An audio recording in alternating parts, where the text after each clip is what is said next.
आज सकाळी सकाळीच माझा मूड ऑफ झाला होता, काही कारण नसताना. का तर ते मी तुम्हाला सांगते. काय होतं की आपण कधी कधी एखादी गोष्ट ऐकतो, सोशल मीडियावर बघतो, किंवा मग कोणी आपल्याला काहीतरी येऊन सांगतं, किंवा आपणच त्या काहीच गरज नसताना कोणत्या गोष्टीचा विचार करायला लागतो, किंवा आपण कुठे एखादी गोष्ट बघतो आणि त्याच्यावर विचार करायला लागतो.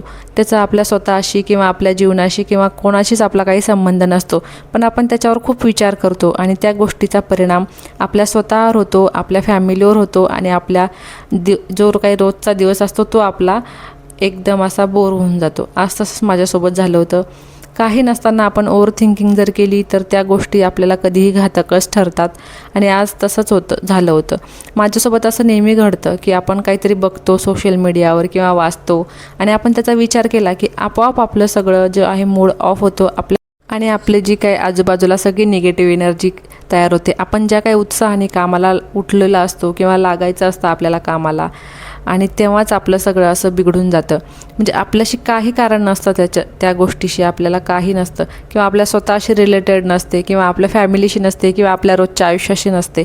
पण अचानक आपण त्या गोष्टीवर विचार केला की आपल्याला सगळं असं आपलं बिनसल्यासारखं होऊन जातं. तुमच्यासोबतसुद्धा असं कधी झालं असेल, आणि झालं असेल तर मला कॉमेंट करून नक्की सांगा की माझ्यासोबतच असं होतं. चला जाऊ द्या, आता आज माझा तर मूड ऑफ गेला होता, पण चला म्हटलं आता मूड ऑफ होऊन काही फायदा नाही, आपल्याला आपली रोजची कामं तर करावीच लागणार आहे. मग काय पटकन आंघोळ वगैरे करून घेतली, देवपूजा करून घेतली, आणि देवपूजा केल्यानंतर मस्त असं मन प्रसन्न होऊन जातं. चला आता भेटूया उद्या. बाय.